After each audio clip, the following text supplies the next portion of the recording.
नमो भगवते वासुदेवाय। ओम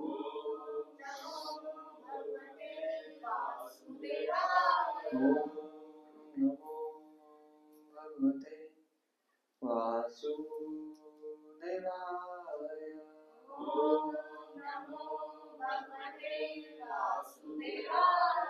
नारायणं नमस्कृत्यं नरं चैव नरोत्तमं देवीं सरस्वतीं व्यासं ततो जयमुदीरये। नष्टप्रायेषु भद्रेषु नित्यं भागवत सेवया भगवती उत्तम श्लोके भक्तिर्भवति नैष्ठिकी। कृष्णाय वासुदेवाय देवकी नंदनाय च नंदगोपकुमाराय गोविंदाय नमो नमः। गोविंदाय नमो नमः। Shrimad Bhagavatam first canto chapter 18 श्लोक नंबर 42 to 50। श्लोक नंबर 47 हम उच्चारण करेंगे।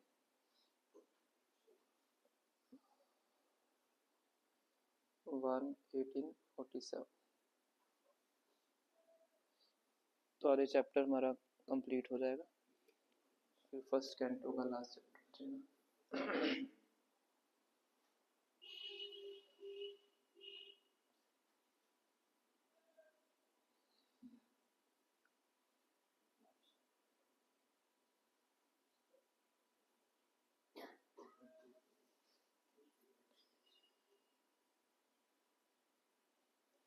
अपापेषु स्ववृत्तेषु बालेन अपक्वबुद्धिना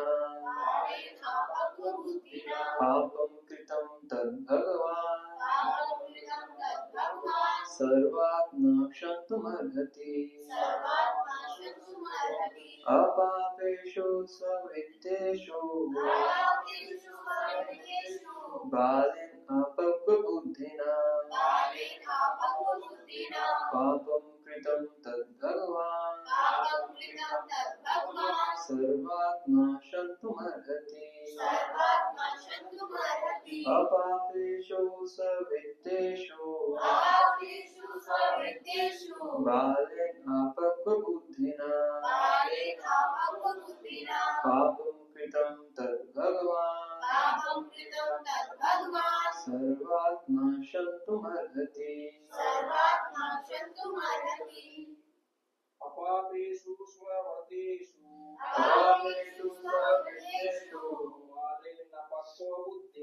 बालेन अपक्वबुद्धिना पापं कृतं तद्भगवान्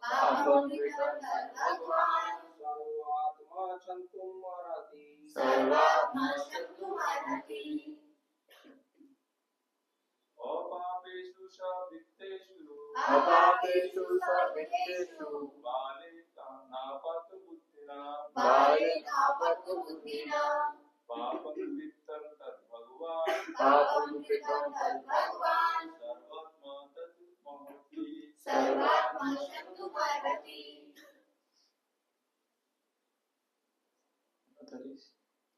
अपापेषु स्ववृत्तेषु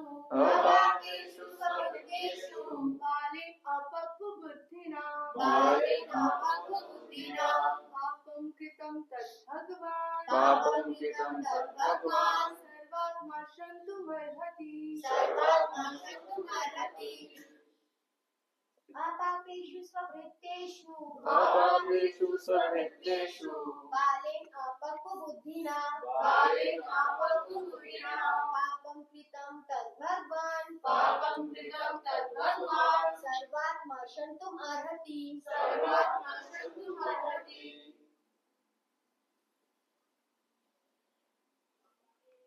शब्दार्थ अनुवाद तात्पर्य श्लोकोपाद जी का श्लोकोपाद की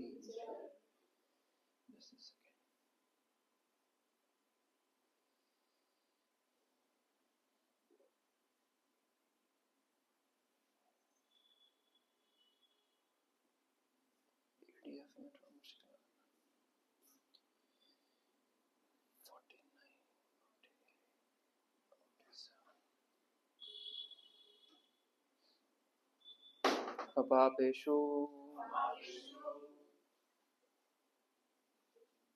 समस्त पापों से रहित व्यक्ति को स्ववृत्तेषु अधीन व्यक्ति को जिसकी रक्षा की जानी चाहिए बालेन बालक द्वारा अपक्व अप्रौढ़ बुद्धिना बुद्धि से पापम पाप पूर्ण कर कृतम किया गया तद भगवान अतएव भगवान सर्व आत्मा सर्वव्यापी संतों क्षमा के लिए अर्हति योग्य है।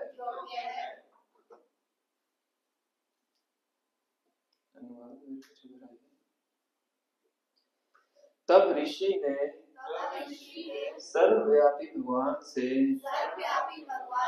अपने प्रौढ़ अप्रौढ़ तथा बुद्धिहीन पुत्र को क्षमा करने के लिए प्रार्थना की जिसने ऐसे व्यक्ति को शाप देने का महान पाप किया था जो समस्त पापों से मुक्त था और पराश्रित एवं सभी प्रकार से रक्षा किए जाने के योग्य था। तात्पर्य थोड़ा सा बड़ा है तो ध्यान से सुनिए।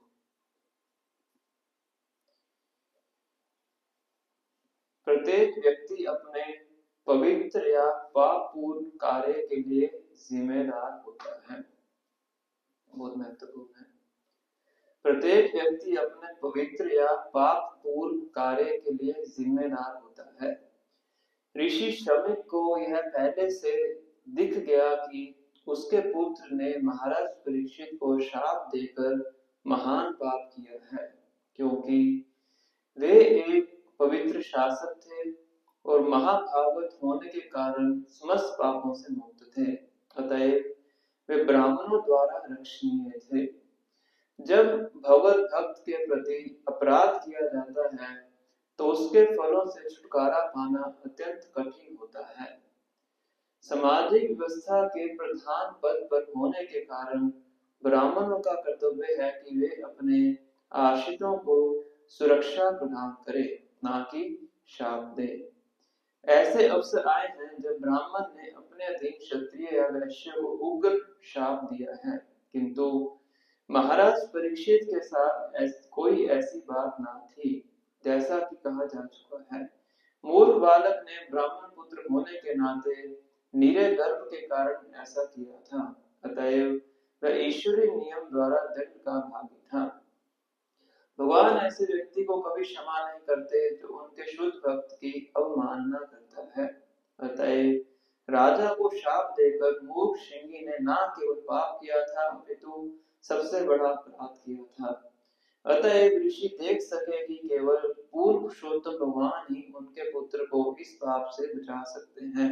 अतएव उन्होंने क्षमा याचना के लिए सीधे भगवान से प्रार्थना की, क्योंकि भगवान ही ऐसी बात को मिटा सकते हैं जिसको बदलना असंभव होता है।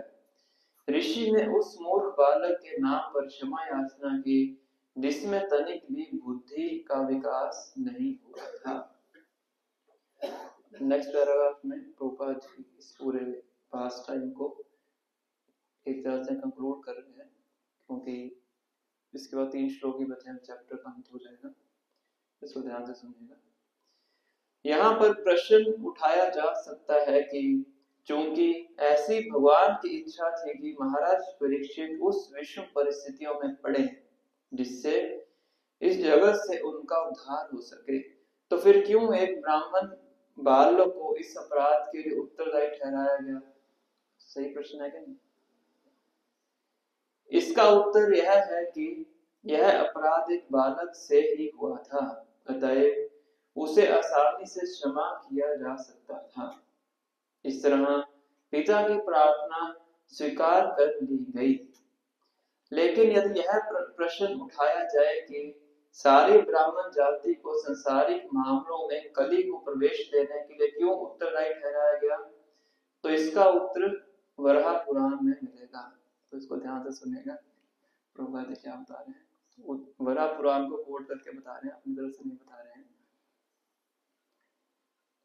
इसके अनुसार जो असुर भगवान के शत्रु थे किंतु जो भगवान द्वारा मारे नहीं गए थे, उन्हें कलयुग का लाभ उठाने के लिए ब्राह्मण परिवारों में जन्म लेने की अनुमति दी गई।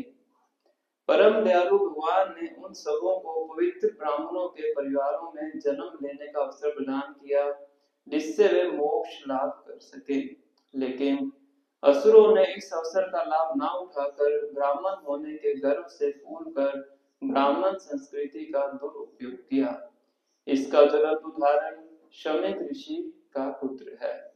इसके द्वारा ब्राह्मणों के सारे मूर्ख पुत्रों को आगाह किया जाता है कि वे श्रृंगी की तरह मूर्ख ना बने और उन आसुरी गुणों से सदैव बचते रहें जो उनमें पूर्व जन्म में विद्यमान थे। निस्संदेह भगवान ने इस मूर्ख बालक को क्षमा कर दिया, लेकिन अन्य लोग जिनके पिता शमीक ऋषि जैसे नहीं हैं, वे महान कष्ट में पड़ते रहेंगे यदि वे ब्राह्मण कुल में जन्म लेने से प्राप्त होने वाले लाभों का दुरुपयोग करते हैं। ओम अज्ञानतिमिरन्धस्य ज्ञानाञ्जनशलाकया चक्षुरुन्मीलितं येन तस्मै श्रीगुरवे नमः। श्रीचैतन्यमनोभीष्टं स्थापितं येन भूतले स्वयं रूपा कदामह्यं ददाति स्वपदान्तिकं। वन्देऽहं श्रीगुरुं श्रीयुतापदकमलं श्रीगुरुं वैष्णवांश्च श्रीरूपं साधुजातं सैतन्यरघुनाथं सजीवं साद्वैतं सावधूतं परिजनसहितं कृष्णचैतन्यदेवं श्रीराधा कृष्णपादान् सहगणललिता श्रीविशाखान्वितांश्च। हे कृष्णा करुणा सिन्धो दीनबन्धो जगत्पते गोपेश गोपिकान्त नमोस्तुते। तप्तकाञ्चन गौराङ्गी राधे वृन्दावनेश्वरी वृषभानुसुते देवी प्रणमामि हरिप्रिये। वाञ्छाकल्पतरुभ्यश्च कृपासिन्धुभ्यश्च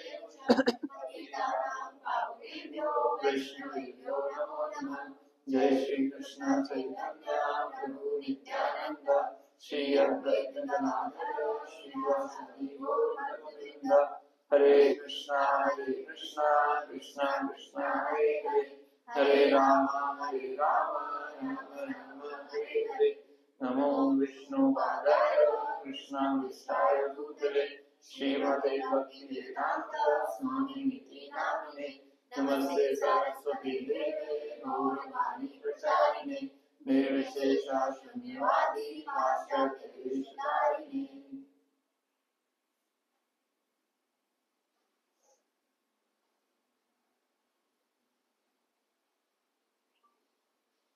हरे कृष्णा। आप सबका हार्दिक स्वागत है आज की कक्षा में। तो आज हम पढ़ रहे हैं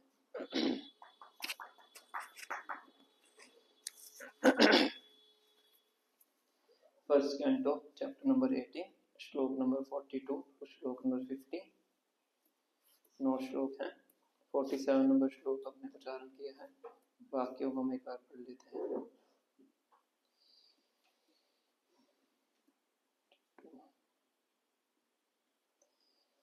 हे बालक, श्लोक नंबर 42, तुम्हारी बुद्धि अपरिपक्व है, अतएव तुम्हें ज्ञान नहीं है कि राजा मनुष्यों में सर्वोत्तम और भगवान के तुल्य होता है। उसकी तुलना कभी भी सामान्य लोगों के साथ नहीं की जा सकती। उसके राज्य के नागरिक उसके दुर्दम तेज से सुरक्षित रहकर समृद्धि में जीवन व्यतीत करते हैं। कौन बोल रहे हैं श्लोक? शमीक ऋषि अपने पुत्र को श्रृंगी ऋषि को बोल रहे हैं। तो कह रहे हैं कि आपकी बुद्धि अपरिपक्व है, इमेच्योर, और आपको पता नहीं है कि जो राजा होता है सबसे सर्वोत्तम है, भगवान का प्रतिनिधि है, और आपने उनको श्राप दे दिया है। आगे और बताएंगे। हे बालक, एक छत्र राजसत्ता द्वारा रथ चक्र धारण करने वाले भगवान का प्रतिनिधित्व किया जाता है। राजसत्ता द्वारा भगवान का प्रतिनिधित्व किया जाता है, और जब राजसत्ता ही मिट जाती है तो सारा संसार चोरों से भर जाता है, जो तितर बितर मेमने की भांति असुरक्षित प्रजा को तुरंत परास्त कर देते हैं। तो यहाँ शमी ऋषि कह रहे हैं कि जब राजा नहीं रहता है तो प्रजा में क्या बढ़ जाते हैं, चोर के बढ़ जाते हैं, और जो साधारण प्रजा है वो असुरक्षित हो जाती है।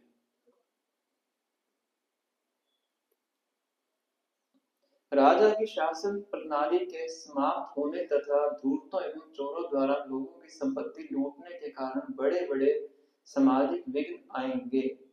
लोग हताहत किए जाएंगे, पशु तथा स्त्रियां चुराई जाएंगी, और इन सारे पापों के उत्तरदायी होंगे हम सब। हम सब मतलब ब्राह्मण जाति, शम कृषि कह रहे हैं, क्योंकि हमने क्या कर दिया है, मोनार्की को एबॉलिश एक तरह से एबॉलिश कर दिया, हम उसके कारण बन गए।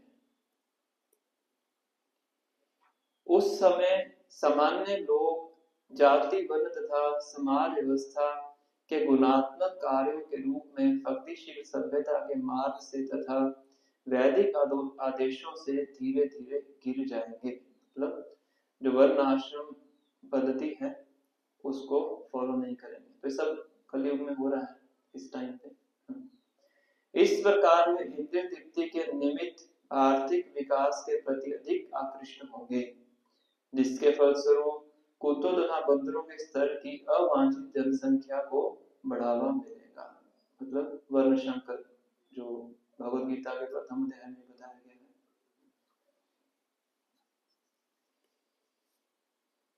सम्राट परीक्षित एक पवित्र राजा हैं। वे अत्यंत प्रसिद्ध हैं और उच्च कोटि के भगवत भक्त हैं।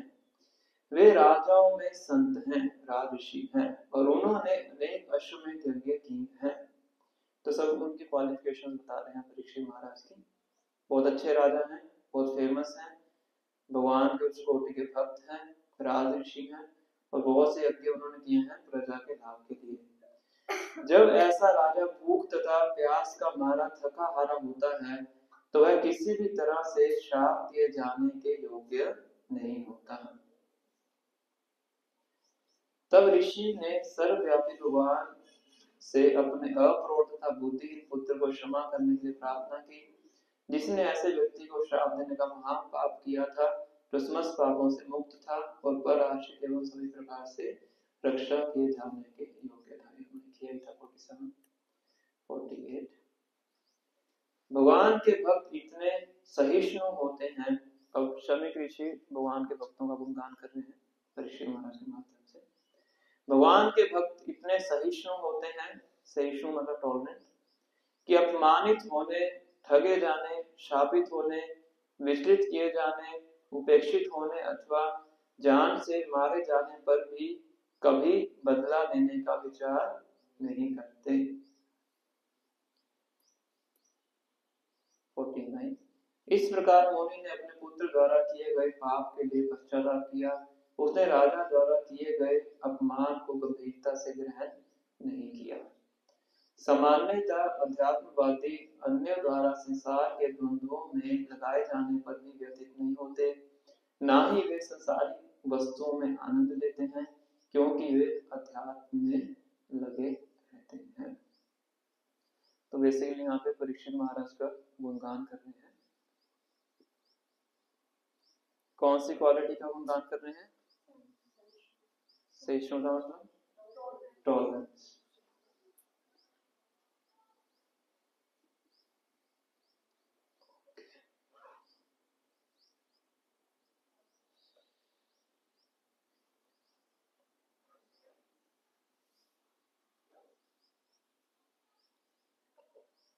साधुओं के बहुत से गुणों का वर्णन किया गया है। श्री चैतन्य चरितामृत में इसका वर्णन आता है। तितिक्षुः कारुणिका सुहृद सर्वदेहिनः अजात शत्रुवा शांता साधवा साधु भूषण। साधु के आभूषण क्या होते हैं? कोई मोटी कंठी माला नहीं होती, डिजाइन वाली कंठी माला, तो वो आभूषण नहीं है। अच्छी सी शिखा बनाई गोपी से, वो आभूषण नहीं है। अच्छा धोती कुर्ता पहना हो होता ना डिजाइन वाला, ये आभूषण। आभूषण क्या है? तितिक्षा, कारुणिका। तितिक्षा मतलब टॉलरेंस, कारुणिका मतलब करुणा। सुहृदा सर्वदेही नाम, सभी जीव जंतुओं के प्रति मित्रता की भावना। अजात शत्रुवा, किसी को अपना शत्रु नहीं मानना। शांता, अच्छा शांत रहना। साधुवा, साधु भूषण, साधु व्यवहार, ये साधु के क्या है? आभूषण है, ऑर्नामेंट्स हैं। तो शमी ऋषि इसका वर्णन कर रहे हैं। इससे पहले और भी काफी गुणों का वर्णन कर रहे हैं, तो उसको हम एक एक करके चर्चा करने का प्रयास करते हैं। श्लोक ज्यादा इसमें कवर किए गए हैं, तो मैं सोचा कि चैप्टर का हम समापन करेंगे ताकि नेक्स्ट चैप्टर शुरू कर सकें। लगभग 3 साल हो गए हमें फर्स्ट कैंटो शुरू किए हुए, ऊर्जा पाठ में शुरू किया लास्ट वाले सेंटर। तो पहले तो शमी ऋषि वर्णन कर रहे हैं कि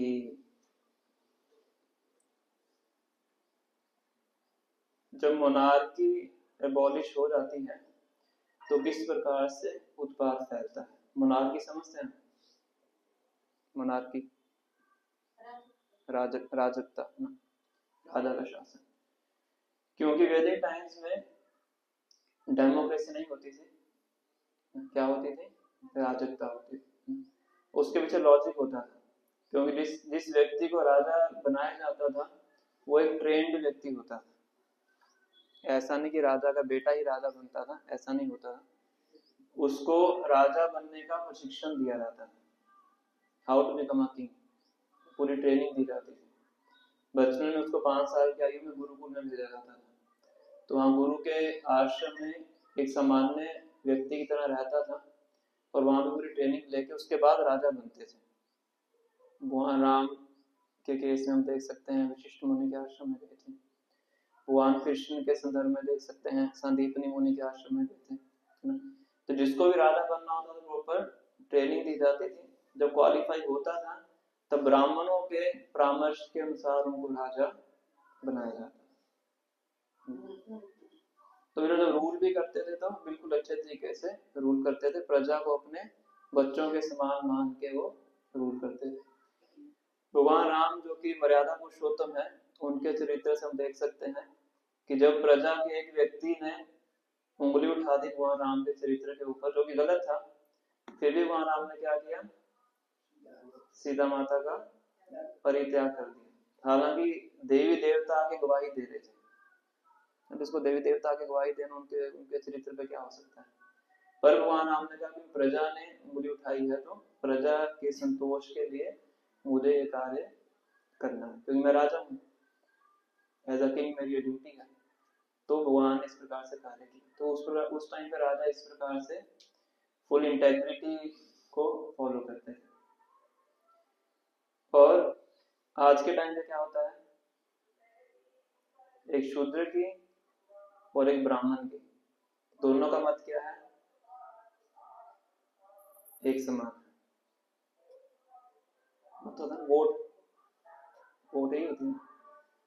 तो एक बिल्कुल अनपढ़ व्यक्ति है, एक पीएचडी है, दोनों की वोट क्या है?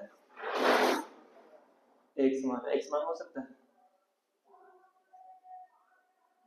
यही बहुत बड़ा फ्लॉ है ना। इसलिए इलेक्शन के टाइम कुछ मदिरा बांट के कुछ ऐसा करके लोगों से वोट ले ली जाती है और जो पीएचडी वाला व्यक्ति है उसके वोट का कोई वैल्यू नहीं है, और जो नीचे के लोग हैं उनको गलत चीजें करवा के वोट लेके राजा बन सकते हैं।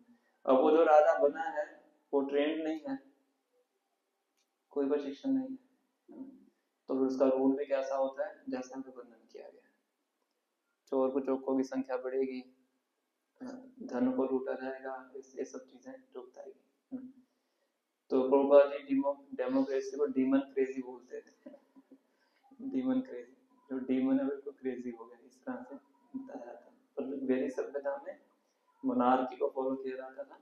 एक उत्तरदायी राजा होता था जो भी रिस्पॉन्सिबल होता था हर चीज के। आज के टाइम में कोई रिस्पॉन्सिबल नहीं है, कुछ गलत कार्य होता है, उंगलियां एक दूसरे के ऊपर उंगलियां उठाने शुरू, एक व्यक्ति रिस्पॉन्सिबल नहीं है। जब कोई एक व्यक्ति रिस्पॉन्सिबल होता है तो अपने कार्य को जिम्मेवारी से करता है, जब भी कोई गलती होगी उसको पकड़ा जाएगा। तो ये शमी ऋषि कह रहे हैं कि जो हम ब्राह्मण वर्ग हैं वो हम जिम्मेवार बन गए हैं, इसलिए इस राजकता को खत्म करने के लिए कली ने प्रवेश करना था।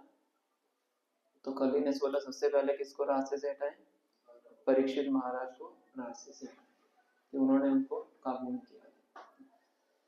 तो एक महत्वपूर्ण पॉइंट इसमें ये भी है कि जो शमीक ऋषि हैं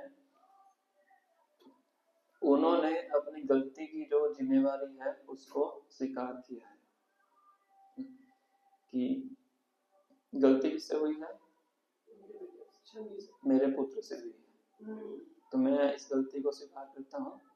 और भगवान से प्रार्थना करते हैं, जो हमने श्लोक पढ़ा है 47 नंबर श्लोक, इसके हम थोड़ा अच्छे से चर्चा करेंगे कि भगवान से प्रार्थना कर रहे हैं कि मेरे इस पुत्र को क्या कीजिए, क्षमा कीजिए। क्योंकि एक तो पाप है राजा को श्राप देना, और दूसरा क्या है, क्या बताया तात्पर्य में, एक तो महान पाप है, दूसरा अपराध। अपराध क्यों है कि परीक्षित महाराज महाभागवत है, विष्णुराट उनका एक नाम है। विष्णुराट मतलब जिनकी रक्षा स्वयं भगवान विष्णु ने गर्भ के अंदर की थी। तो पाप तो किया ही है वर्ण की व्यवस्था के अनुसार कि ब्राह्मण को नीचे के तीनों वर्गों को क्या करना चाहिए, सुरक्षा प्रदान करनी चाहिए, ना कि श्राप देना चाहिए। पावर है ब्राह्मणों के पास ना, तो उस पावर का वो पावर किस लिए दी गई है, सदुपयोग करने के लिए। जैसे कि वेन नाम के राजा का वर्णन आता है, वो बहुत दुराचारी राजा थे, गलत कार्य करते थे, तो ब्राह्मण अपनी पावर को यूज करके उनकी मृत्यु कर देते हैं। फिर पृथु महाराज को राजगद्दी पे बिठाया जाता है, जो कि बहुत अच्छे से शासन करते हैं। तो ब्राह्मणों को पावर दी जाती थी, भगवान के द्वारा ही दी जाती थी। भगवान कहता है कि मैं ब्राह्मणों के मुख से खाता हूँ। 3 तरीके से भगवान खाते हैं, पहला है ब्राह्मणों के मुख से, दूसरा यज्ञ की अग्नि से, तीसरा बताइए, जो हम रोज करते हैं, जब से भगवान कैसे खाएंगे, अर्च विग्रह के माध्यम से, अर्च विग्रह को भोग लगाते हैं ना वो, तो 3 तरीके से भगवान खाते हैं। तो ब्राह्मणों को भगवान ने क्या दी है, पावर दी है, शक्ति दी है, या थी बोल सकते हो, शक्ति दी थी, किसके लिए, सदुपयोग करने के लिए। पर अब यहाँ पे क्या किया है, श्रृंगी ऋषि ने उसका दुरुपयोग किया है।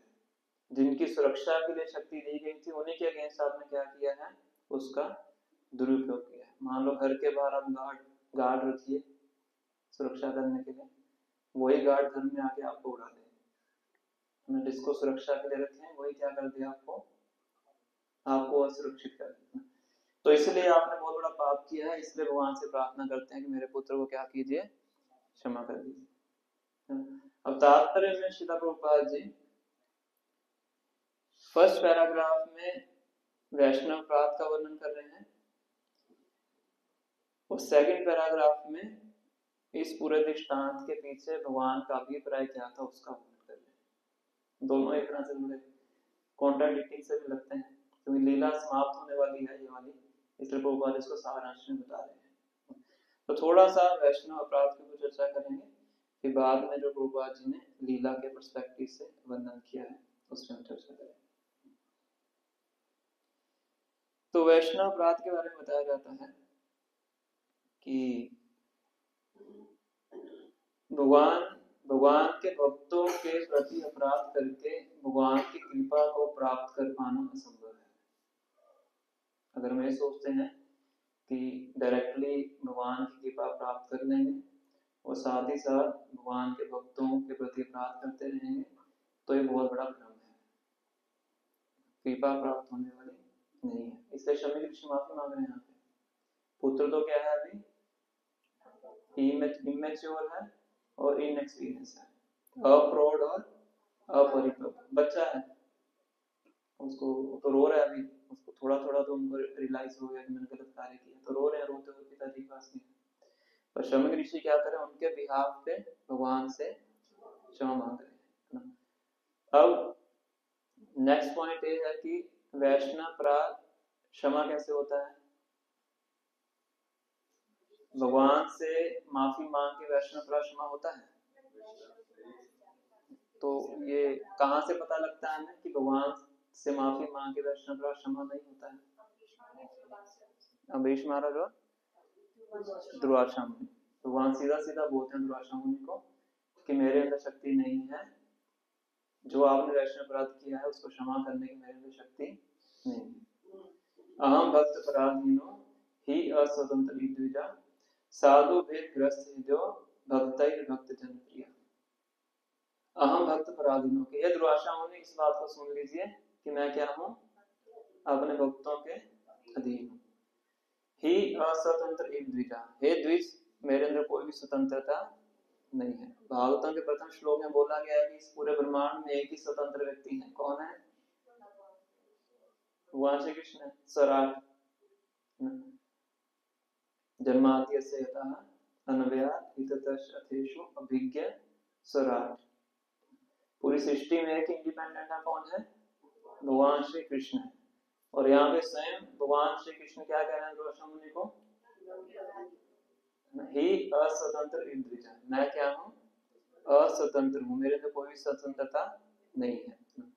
साधु भी ग्रस्त हृदय, तो दुर्वासा मुनि क्या सकते हैं कि कैसे अस्वतंत्र कैसे हैं? तो भगवान कह रहे हैं कि साधुओं ने मेरे हृदय को क्या किया हुआ है? ग्रस्त किया हुआ, पकड़ा हुआ है। क्योंकि उन्होंने मेरे हृदय को पकड़ा हुआ है, इसलिए मेरी स्वतंत्रता किनके हाथ में चली गई है? उनके हाथ में चली गई। जैसे यशोदा माता भगवान कृष्ण को बांध देती। साधु भी ग्रस्त हृदय भक्तै भक्त जन प्रिय। हे दुर्वासा मुनि इस बात को सुन लो, केवल मेरे भक्ति नहीं, जो मेरे भक्तों के भक्त भी हैं वो भी क्या है, मुझे बहुत प्रिय है। बहुत बढ़िया। मतलब कि अगर कोई व्यक्ति किसी दूसरे भक्त की शरण में भी है, कोई शिष्य है किसी माने गुरु का, तो भगवान कह रहे हैं वो भी मुझे क्या है, बहुत प्रिय है। ऐसा नहीं कि डायरेक्ट भक्त ही प्रिय है, भगवान कह रहे हैं भक्त ही भक्त जन प्रिय, भक्तों के जो भक्त हैं वो भी क्या है, मुझे बहुत प्रिय है।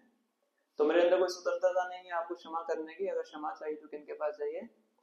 अम्बरीश महाराज के पास जाइए, वही आपको क्षमा करेंगे। तो वैष्णव अपराध की क्षमा का तो ये तरीका है। पर अभी शमी ऋषि क्या कर रहे हैं? परीक्षित महाराज के पास तो गए नहीं, किनसे क्षमा मांग रहे हैं? भगवान से क्षमा मांग रहे हैं। तो क्षमा मिलेगी? जिन्होंने तात्पर्य ध्यान से सुना है वो बताएंगे। ऐसा दुर्वासा मुनि के पिताजी क्षमा मांग रहे थे, भगवान की योजना थी। यहाँ पे स्पेसिफिक प्रभुपाद जी बताते हैं कि मेरे पुत्र थे वो अपरिपक्व थे। तो पुत्र थे वो क्या थे? अपरिपक्व।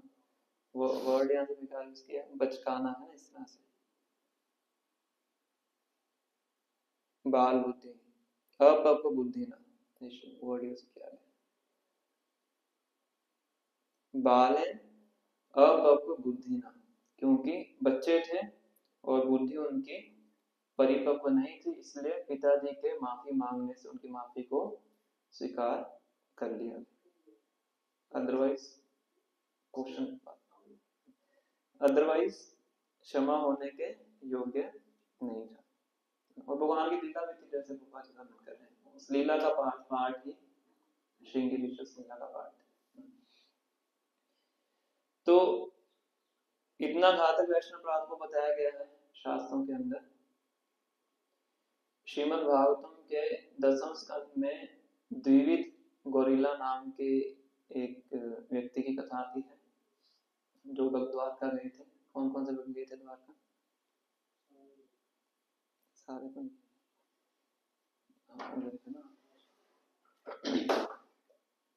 तो गिरनार पर्वत याद है सबको?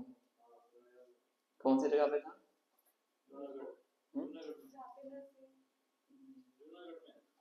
जूनागढ़ में, नरसिंह मेहता। तो वहाँ रोपवे से गए थे ना, सबसे लॉन्गेस्ट रोपवे। तो उस गिरनार पर्वत के पे द्विविध गोरिल्ला की लीला हुई थी। तो द्विविध गोरिल्ला सत्ययुग में भगवान राम की सेना में थे। सुग्रीव के बहुत बड़े मंत्री थे, मिनिस्टर थे, और जब लंका पे युद्ध किया गया था तो उस सेना के अंदर द्विविध गोरिल्ला भी थे। पर बताया जाता है कि लक्ष्मण जी के प्रति बहुत अपराध करते थे। भगवान राम के प्रति उनका बिल्कुल आदर का भाव था, पर लक्ष्मण जी के प्रति क्या था? सम्मान का भाव नहीं था, कि अपराध करते थे। कौन सा अपराध करते थे वो भागवतों में वर्णन नहीं किया गया है, बस इतना बताया गया है कि लक्ष्मण जी के प्रति अपराध करते थे। तो इसका फल क्या होता है? इसका फल ये होता है कि उनकी असत्संग में रुचि बढ़ जाती है। त्रेता युग में भगवान सबका उद्धार कर देते हैं, तो उनका उद्धार नहीं होता है। द्वापर युग में आते हैं, नरकासुर के साथ उनकी मित्रता हो जाती है। पहले किनके संग में थे? भगवान के संग में थे, भगवान के भक्तों के संग में। हनुमान जी सब उनके संग में थे, जामवान, हनुमान, सुग्रीव। पर अब किनके संग के प्रति रुचि बढ़ गई? नरकासुर, है ना।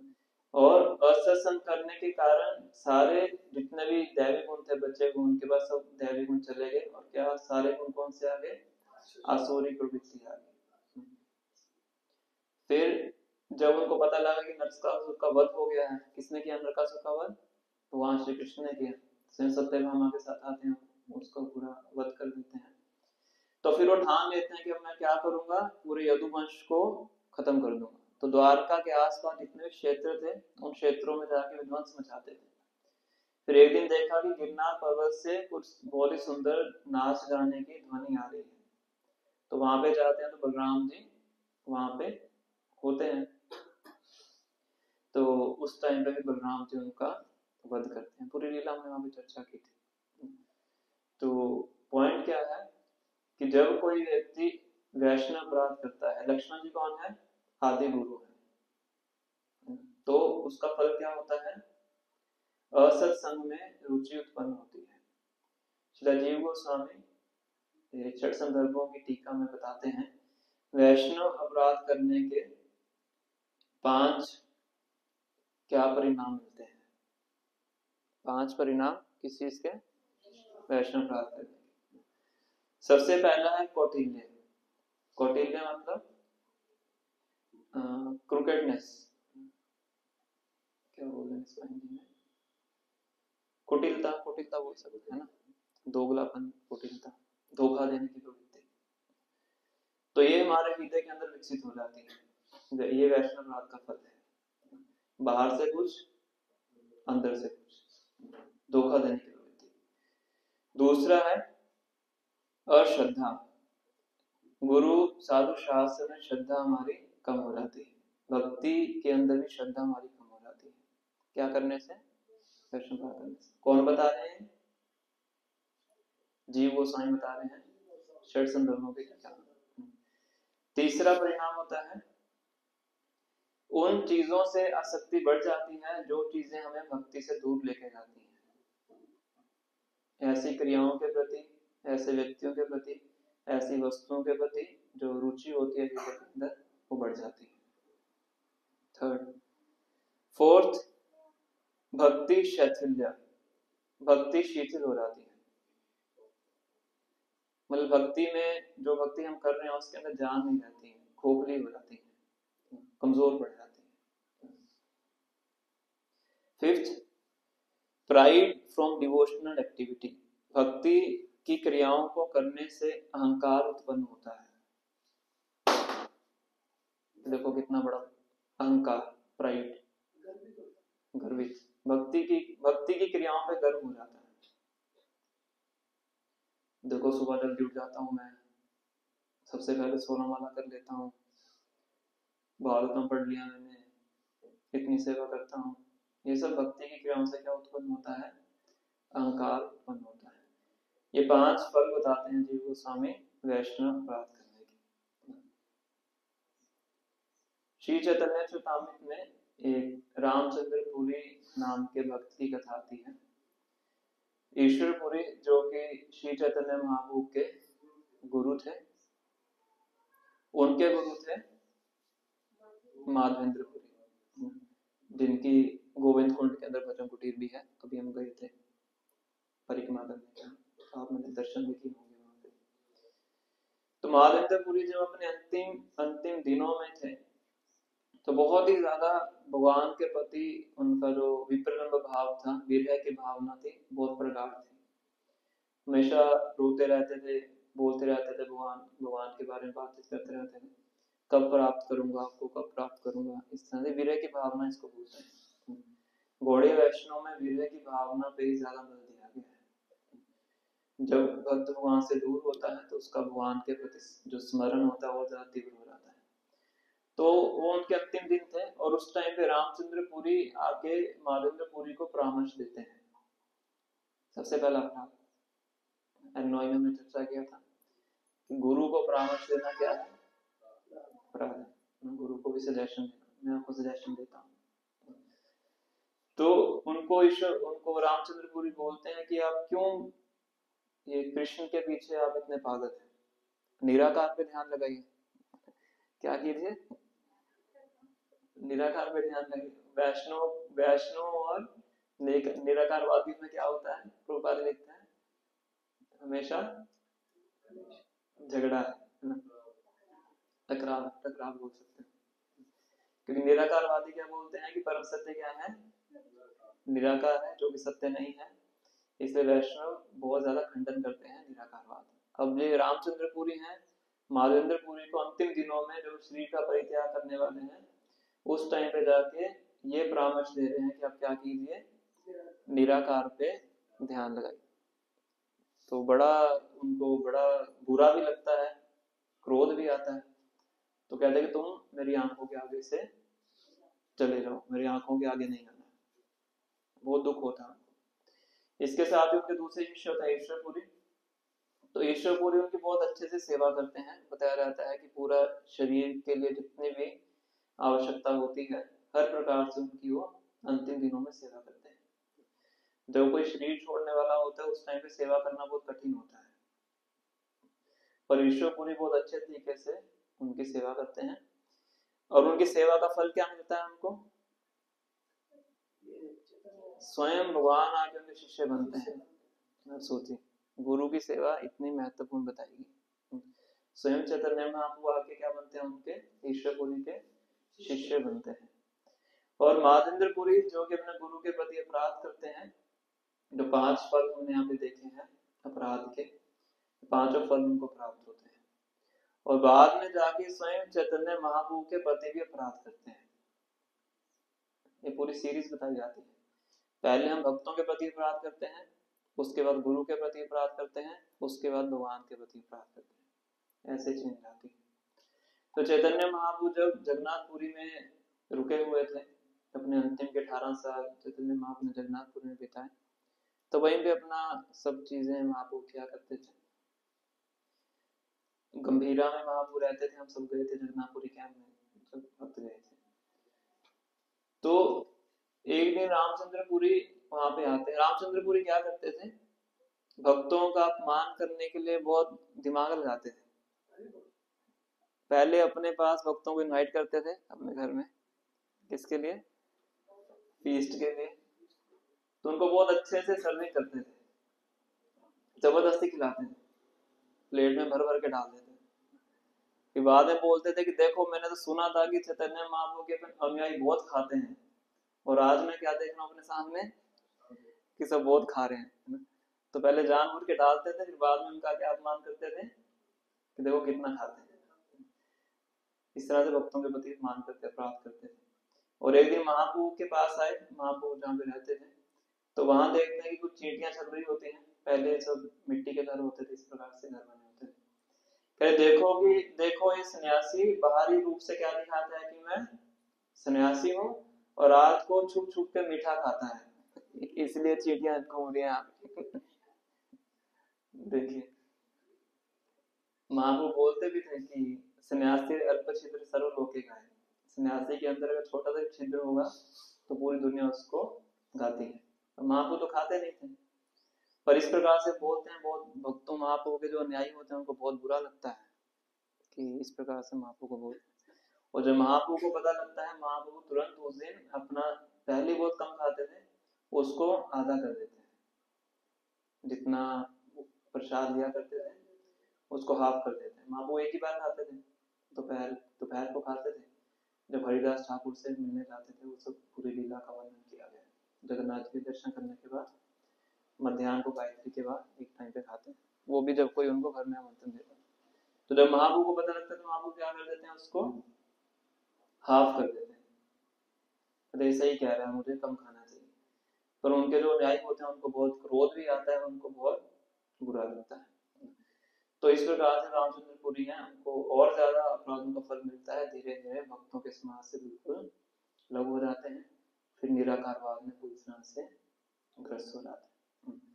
तो पॉइंट क्या है कि जो 5 इफेक्ट शिला जी गोसाई बता रहे हैं कि जब हम अपराध करते हैं तो अपराध करने की जो प्रवृत्ति है वो हमारी बढ़ती रहती है, ये अपराधों का फल है। तो दक्ष प्रजापति किनके प्रति अपराध करते हैं? शिव जी के प्रति अपराध करते हैं, उसका क्या परिणाम मिलता है? गला कट के कुछ और भी लगता है, बकरे का सर लगता है। तो जब बकरे का सर लग जाता है तो उनको बहुत ह्यूमिलिएशन फील होती है, तो अपना शरीर छोड़ लेते हैं। शरीर छोड़ के दोबारा जन्म होता है, फिर सेम सेवा उनको दक्ष के रूप में प्राप्त, द्वारा फिर अपराध करते हैं। किसके प्रति? नारद मुनि के प्रति। पहले अपराध किया, अगले जन्म तक उसका प्रभाव नहीं है।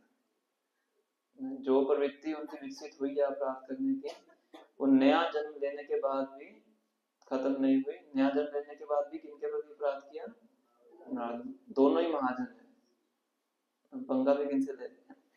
शिव जी, स्वयंभू नारद है शंभू, नारद मुनि और शिव जी के दोनों के प्रति उन्होंने अपराध की। तो इसीलिए प्रभुपाद लिख रहे हैं इससे बचना चाहिए, संभल के रहना चाहिए। और खास करके जो श्रृंगी ऋषि ने अपराध किया है, तो यहाँ पे लिख रहे हैं कि वो ज्यादा गंभीर नहीं है, क्योंकि वो क्या है, अभी अप्रौढ़ और अपरिपक्व है, इमेच्योर और इनएक्सपीरियंस है। इसीलिए उसको ज्यादा गंभीरता से नहीं लिया गया। और प्रभुपाद जी इस तात्पर्य के दूसरे पैराग्राफ में बता रहे हैं कि भगवान श्री कृष्ण ने यह लीला इसलिए की थी कि परीक्षित महाराज जल्दी से धाम को वापस जा सके। जैसे ऋतराष्ट्र का प्रसंग हमने चर्चा किया पूरे कार्तिक के अंदर, उनके साथ भी ऐसा होता है। तो परीक्षित महाराज भगवतधाम जा सके और श्रीमद् भागवतम का उदय हो सके। इसीलिए इस बच्चे को बीच में भागीदारी बनाया गया, क्योंकि बच्चे का जो अपराध है वो ज्यादा सीरियस नहीं है, तो उनका अपराध भी क्या हो गया, क्षमा हो गया। तो शमीक ऋषि ने भगवान से माफी मांगी, और शमीक ऋषि को किसी चीज का बुरा नहीं लगा, और परीक्षित महाराज ने भी काउंटर एक्ट नहीं किया। उन्होंने बच्चे को क्षमा कर दिया और पलट के उन्होंने उनको श्राप नहीं दिया। तो इससे क्या हो गया, सारी सिचुएशन क्या हो गई, सब सॉल्व हो गया। भगवान का जो अभिप्राय था वो पूर्ण हो गया। तो होना ही था, भगवान तो सत्य संकल्प है, सत्य संकल्प मतलब जो ठान देते हैं वो पूरा होके रहता है। तो अल्टीमेटली परीक्षित महाराज भगवान के धाम को चले गए, श्रीमद् भागवतम का उदय हो गया। शमीक ऋषि श्रृंगी ऋषि अपना जो कार्य कर रहे थे उसको करते रहे। और एक बहुत रोचक चीज प्रभुपाद जी बता रहे हैं कि जो ब्राह्मण समाज जो इसके अंदर वो क्या कहेंगे हम, जिम्मेवार बना मोनार्की के अबॉलिश करने के लिए, तो उसके पीछे क्या कारण है। तो प्रभुपाद जी वरा पुराण को कोट करके बता रहे हैं कि जो द्वापर युग में असुर नहीं जिनको नहीं माना था भगवान ने, तो उनके उद्धार के लिए उनको कलयुग के अंदर ब्राह्मण परिवारों में जन्म दिया गया, ताकि उस फैसिलिटी को यूज कर सकें अपने उधार के लिए। और प्रभुपाद ये भी लिख रहे हैं कि इफ दे मिसयूज एडवांटेज, अगर उस एडवांटेज को मिसयूज करेंगे then they will be put into a great difficulty, तो उनको बहुत समस्या का सामना करना पड़ सकता है, जैसे कि शमीक ऋषि और श्रृंगी ऋषि के संबंध हैं। तो आगे के श्लोक में प्रभुपाद त्रिनाद विश्वनिचना का बहुत अच्छा वर्णन कर रहे हैं कि अब परीक्षित महाराज को देखिए, जब परीक्षित महाराज ने कली को देखा किसको मारते हुए, बैल को मारते हुए, तो तुरंत उन्होंने तलवार निकाल ली मारने के लिए। मार ही दिया था पर रुक गए, मारने वाले थे, पर अब उनको श्राप दिया गया, उन्होंने पलट के कुछ नहीं किया। अंतर क्या है? उस समय राजा के रूप में आया तो उनकी रक्षा कर रहे हैं, और अब राजऋषि के मुझे ऐसा लगा नहीं। दोनों केस में राजा तो है, दोनों राजा है, अंतर क्या है? प्रजा की रक्षा के लिए तलवार उठे उस समय। ठीक है, दूसरे भगवान की इच्छा समझ के भी कहते भगवान की इच्छा है, कलयुग में आना है, मार रहे हैं बैल को, कोई बात नहीं।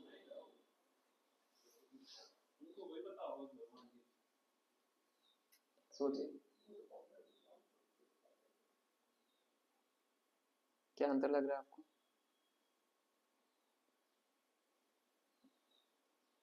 48 श्लोक के तहत में प्रभुपाद लिख रहे हैं, It was a personal affair, and therefore Shamik Rishi knew that the king would not take counter action. क्योंकि वो श्राप दिया है, वो क्या है? पर्सनल अफेयर है, उनको श्राप दिया है। तो वैष्णव खुद के लिए टॉलरेंट होता है और दूसरे वैष्णव के लिए टॉलरेंट नहीं होता है। तो गाय को मार रहे थे, बैल को मार रहे थे, उसको उन्होंने टॉलरेट नहीं किया, अब उनको मार रहे हैं तो उसको टॉलरेट कर लिया। तो इसमें प्रभुपाद कोट कर रहे हैं त्रिनाद विश्वनिचना, तो अपने लिए हमें फॉलो करना चाहिए, पर जब भगवान और वैष्णव के प्रति कोई अपराध करे उसको टॉलरेट नहीं करना। ऋषि महाराज ने उसको टॉलरेट नहीं किया, पर अपने प्रति अपराध को उन्होंने टॉलरेट कर लिया। शमीक ऋषि इस बात को जानते थे कि ऋषि महाराज कोई स्टेप नहीं लेंगे, इसलिए भगवान से क्षमा मांग रहे हैं। तो और भी काफी कुछ प्रभुपाद यहाँ बता रहे हैं, पर अभी हम यहीं पे स्टॉप करेंगे। प्रभुपाद ये वर्णन कर रहे हैं कि वैष्णव होने के नाते परीक्षित महाराज ब्राह्मणों से भी ज्यादा शक्तिशाली थे, वो ज्यादा स्ट्रॉन्ग श्राप या काउंटरेक्शन कर सकते थे, पर उन्होंने नहीं किया एक वैष्णव होने के नाते। Whatever power the devotee may have is always utilized in service towards the Lord and his devotees only. जो भी शक्ति एक भक्त के पास होती है, हमेशा इसका उपयोग भगवान और भक्तों की सेवा के लिए करता है, निजी लाभ के लिए नहीं करता है। इसको हमेशा याद रखना चाहिए, क्योंकि भक्ति में आके वो शक्तियां प्राप्त होती हैं, बाहरी भी और आंतरिक भी। तो उन शक्तियों का उपयोग किसके लिए करना चाहिए? भगवान और भक्तों की सेवा के लिए करना चाहिए, निजी लाभ के लिए नहीं करना चाहिए। तो उससे भगवान प्रसन्न होंगे और हम भगवत धाम वापस आएंगे। इस प्रकार से इस लीला का समापन होता है। अब परीक्षित महाराज को श्राप मिल गया है, वो गंगा के किनारे जाएंगे। गंगा के किनारे जाके सुखदेव गोस्वामी वहां पे प्रकट होंगे, फिर उनसे प्रश्न पूछेंगे, फिर दूसरे स्कंद से सुखदेव गोस्वामी प्रवचन देना शुरू करेंगे। फर्स्ट कैंटो क्या है? भूमिका है। तो 3 साल में हमने जो पढ़ा है वो क्या है? वो भूमिका है। तो दूसरा, अभी तो एक अध्याय बाकी है, 19वां अध्याय, फिर दूसरे स्कंद से सुखदेव गोस्वामी बोलना शुरू करेंगे। ठीक है, तो भी 45 हो गए हैं। आपका प्रश्न था? श्रृंगी ऋषि को ब्राह्मण की पुत्र है, तो ब्राह्मण की ब्राह्मणत्व जो है वो अगर है तब भी वो श्राप देने के लायक है, या लेकिन हम कहीं कहीं जगह पे उनको मूर्ख भी बता रहा है, बुद्धि तो मूर्ख है, बुद्धिहीन है, तब भी वो श्राप देने के योग्य है। दूसरी एक चीज है कि हाँ, एक कर।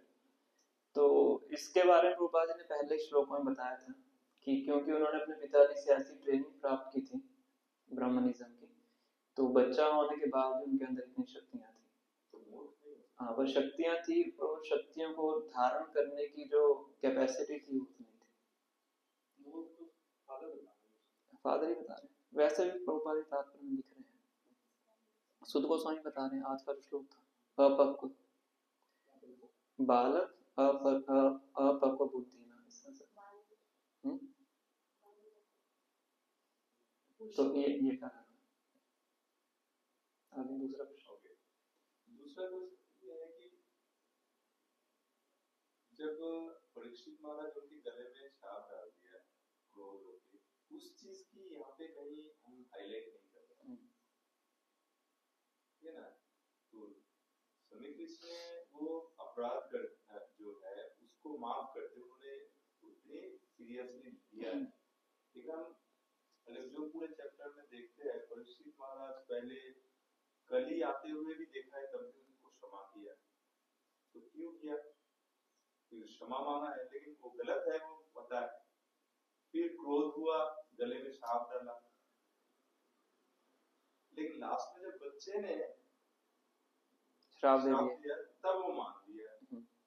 तो इसका ही वर्णन पहले के श्लोकों में आया था। उसमें प्रभुपाद जी लिखते हैं कि जो उन्होंने किया था उसके कंपैरिजन में बहुत बड़ा उन्होंने श्राप दिया, उसके वेट के अनुसार, कि बहुत बड़ा स्टेप उन्होंने ले लिया। ठीक है, सांप डाला था, उसके बदले में कुछ और भी कर सकते थे, पर ये नहीं है कि अब आपकी मृत्यु हो जाए। वो बड़ा अनप्रोपोर्शनेट था प्रभुपाद जी। श्लोक में ही आता है, सुध गोस्वामी बोलते हैं। अब जो ये श्लोक बोल रहे हैं शमीक ऋषि बोल रहे हैं, और शमीक ऋषि को जब पता लगता है कि मेरे गले में मरा हुआ सांप डाला, वो तो यहाँ पे लिखा है कि बिल्कुल उसको बस उतार के नीचे रख देते हैं और उसके बारे में कंसीडर भी नहीं करते हैं। क्यों नहीं करते हैं? परीक्षित महाराज की जो पोजीशन थी उसको ध्यान में रखते कि भूखे प्यासे थे, ठीक है, वो यहाँ पे आए तो नहीं कर पाए, तो इसलिए गले में सांप डाल दिया। हालांकि वो भी गलत था, पर वो भी परीक्षित महाराज को बुरा लगता है इस चीज का कि मैंने क्यों किया। वो भगवान की योजना के साथ जो भी रजोगुण का उनके अंदर प्रभाव हुआ तो उन्होंने इस प्रकार से किया।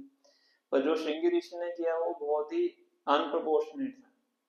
मतलब इसके बदले मतलब व्यक्ति को मार ही दो, और व्यक्ति कौन है? पूरी पृथ्वी का राजा भी है और महाभारत भी है। वैसे ध्रुव महाराज से भी गलती होती है, कोई महाभागवत थे, वहां के दर्शन प्राप्त होते हैं।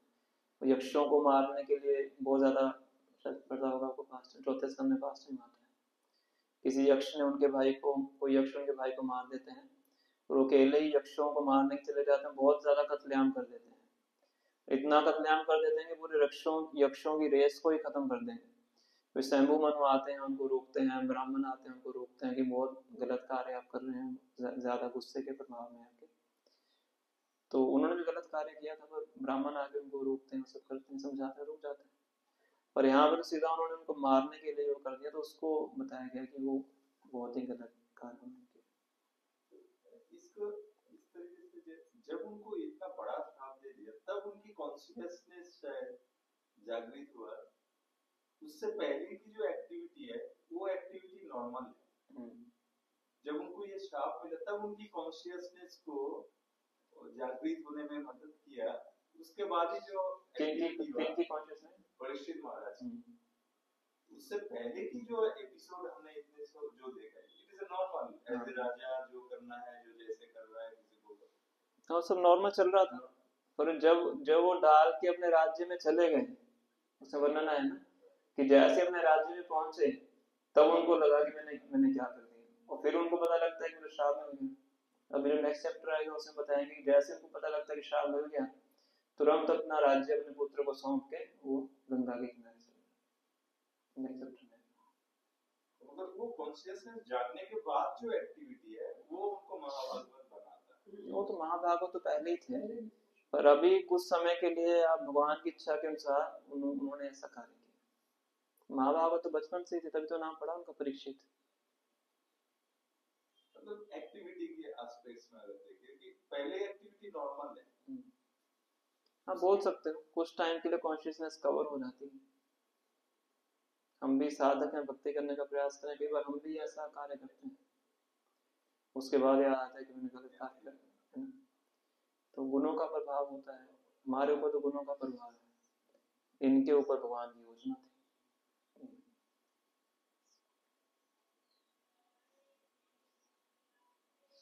तो क्या उसके पास बस एक तरफ वो बालक था, दूसरी तरफ क्या उसके पास इतनी कोई परिस्थिति थी वो साफ जैसे हाँ वही मैंने बताया कि पिताजी से ट्रेनिंग प्राप्त की थी। उस समय ब्राह्मण शक्तिशाली होते थे। अपराध तो उसके खिलाफ नहीं करता, जी खिलाफ के साथ मतलब शक्ति तो होती उनके पास कर्ज करने की, श्राप देने की। पिताजी तो शक्तिशाली थे, पर पुत्र भी थे क्योंकि उस कल्चर को फॉलो करते थे। इसलिए पुराने टाइम में क्या होता था, वेदिक टाइम्स में जो पुत्र होता था पिता की क्वालिटीज को अपने आप इनहेरिट करते थे। ब्राह्मण का पुत्र ब्राह्मण ही होता था, क्योंकि वो बचपन से ही पिताजी से शिक्षा ग्रहण करता है। ऐसा नहीं केवल जन्म प्राप्त करने से ही होता था, जन्म प्राप्त करके शिक्षा भी ग्रहण कर। वैश्य का पुत्र वैश्य होता है, क्षत्रिय का पुत्र क्षत्रिय होता है, क्यों ट्रेनिंग लेता है। पर धीरे धीरे आके वो जातिवाद बन गया बिना ट्रेनिंग के भी, है ना। तो वो प्रभुपाद जी ने वो कुछ ऐसे ही शक्ति अश्वत्थामा में भी आती थी, स्कूलिंग तो की थी अश्वत्थामा, लेकिन वो मूर्ख था, तो बुद्धि का फर्क पड़ जाता है। वो तो ज्ञान तो आ जाएगा, लेकिन उसको यूज कैसे करना है उस पर डिपेंड। तभी तो शूद्रों को शास्त्र नहीं पढ़ाए जाते थे। शूद्रों को तो सैलरी भी उनके हाथ में नहीं दी जाती थी पुराने टाइम, सैलरी उनके परिवार वालों को दी जाती थी। इनके हाथ में सैलरी जाएगी तो अपना उसको खत्म कर दो, मिसयूज कर, ड्रिंकिंग करके स्मोकिंग करके उसको यूज कर। आजकल भी ऐसा होता है कुछ जगहों पे, सैलरी उनके घर वालों को दी जाती है। हर चीज का लॉजिक होता है।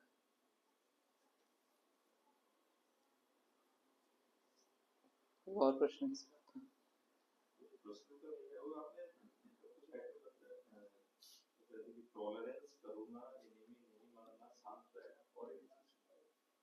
तितिक्षा कारुणिका सोहिदा सरदैना अजात शत्रु शांत पीसफुल।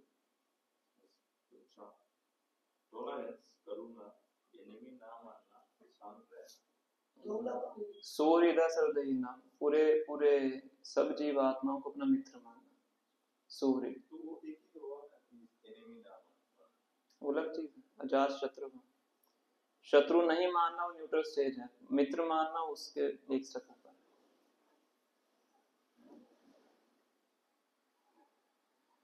ये बात है हमेशा लिखा जो ब्राह्मण नहीं मरे वो ब्राह्मण कुल में पैदा हो गए राक्षस। अच्छा वो करके रहे काम, शर्मा लोग मैंने देखा बड़ा नंबर में शर्मा हो घर में से दारू पी, तो मैंने अब मुझे एकदम डरा ये जो राक्षस कुछ आए होंगे ब्राह्मण